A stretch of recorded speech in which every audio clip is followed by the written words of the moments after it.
In this video, building on the concept of diffusion of innovation, we'll explore 5 key characteristics that influences whether new products are adopted by their target consumers or not.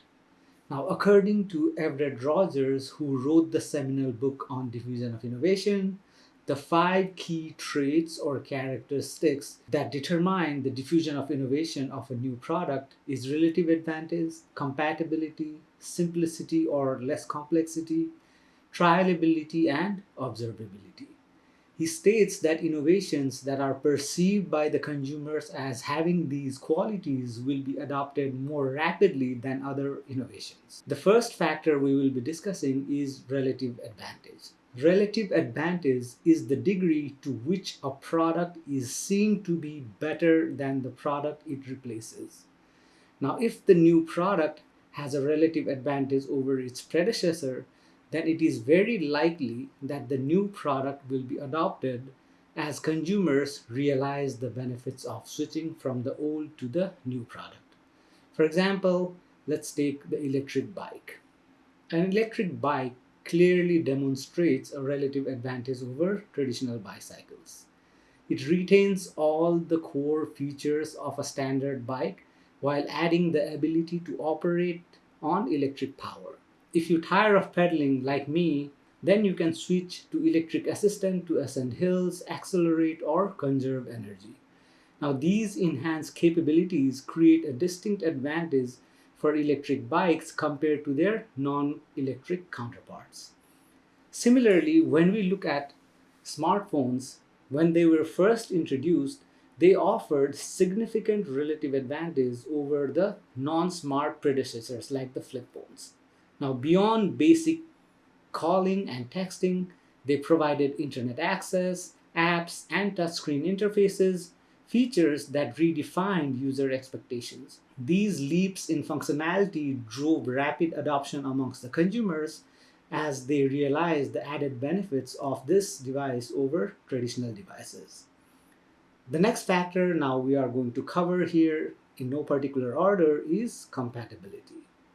Now, compatibility is simply how seamlessly a new product aligns with the consumer's existing values, existing habits, and existing lifestyle.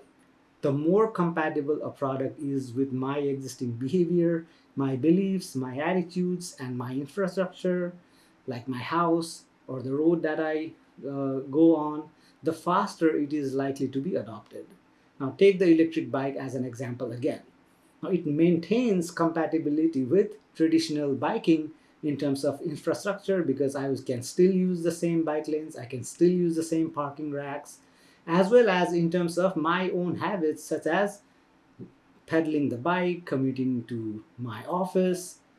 So I don't need to change or overhaul my routine to use this electric bike. I can use it to work and exercise just like I used my traditional bike before. So there is a lot of flexibility for me, and it also makes my life easier. This minimum disruption of lifestyle means that the e-bike is very compatible for someone who is already using traditional muscle-powered bikes, which boosts the electric bike's appeal amongst those consumers. Now, similarly, let's take the example of flip phone versus smartphone. A consumer who is already using a flip phone will not be required to change their existing lifestyle in any major way. You won't need a separate pocket to put it in. You can use the same cell phone carriers. You can hold it in your hand. You can talk on it the same way that you used to talk on your flip phones. It just fits in so smoothly in place of its traditional counterpart. Now, this compatibility with established cell phone habits eases the transition from flip phones to smartphones, which accelerates its adoption. Next, we will explore simplicity or less complexity, which basically is the degree to which a product is perceived as easy or difficult to learn and to use. Products that are intuitive and require minimal effort to adopt tend to be simpler and therefore diffuses faster in the market, while those demanding significant knowledge or skill for adoption often tend to be complex and therefore face slower diffusion in the market. Riding a bicycle is relatively simple. We learn the basics of balancing and pedaling within minutes, and it requires no formal training or licensing. In contrast, if we look at motorcycles, they introduce another layer of complexity. We need to master the throttle control, we need to learn gear shifting, clutch coordination, advanced braking systems, and more situational awareness. Additionally, motorcycles also mandate safety certifications, licensing exams, and a complexity associated with ongoing maintenance like oil change and other things. Now, these barriers generally will heighten the perceived complexity of operating a motorcycle. This disparity will explain why bicycles or e-bikes even is a low complexity product and therefore achieved high mass adoption compared to motorcycle because of their steep learning curves and other complexity that is associated with using motorcycles. The fourth factor that we will discuss is trialability. Now, trialability is the extent to which consumers can experiment with the product or sample the product before committing to purchase it. Now, the ability to test a product reduces the perceived risk and increases the likelihood of adoption. For example, free samples at retailers like Costco or Sam's Club or any other retail outlets allow shoppers to taste, use, or experience a product without financial obligation. Similarly, online subscription services, for example, streaming platforms, software tools, often offer 7 to 10-day trials. During this period, users can assess the products and learn about the compatibility with other devices, how easy or difficult is it to use, how much value you are going to receive based on how much it is going to cost you.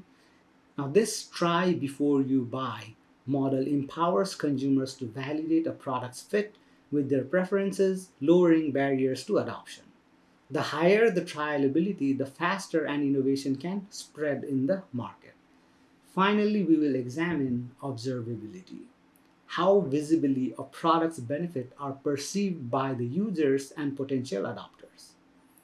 Innovations with tangible, noticeable advantages are more likely to spread quickly as visibility will fuel social proof and desire.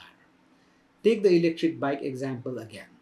Now, when a rider effortlessly ascends a steep hill or accelerates past traditional bicyclists, the benefit of the electric powers are instantly observable, not just to the user who is riding the bike, but also to the bystanders and fellow cyclists who are observing the reduced physical exertion, increased speed, as well as expanded range of this electric bike.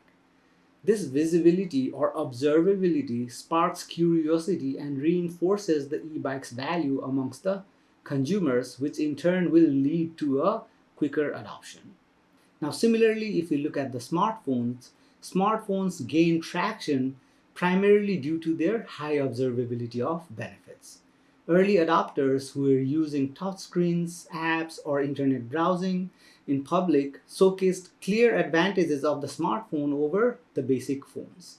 Non-users could see the benefit of faster communication, multimedia capabilities, convenience, and many other benefits, motivating them to switch from their traditional flip phones to the smartphones. This means that if the benefits are more observable, then there is a higher potential for rapid market penetration. So I hope this video gave you a better understanding of the 5 factors that contribute to new product adoption and new product diffusion. By leveraging relative advantage, compatibility, simplicity, trialability, and observability, companies can bridge the gap between groundbreaking ideas and widespread adoption. Thank you for joining and watching this video. Please like and subscribe.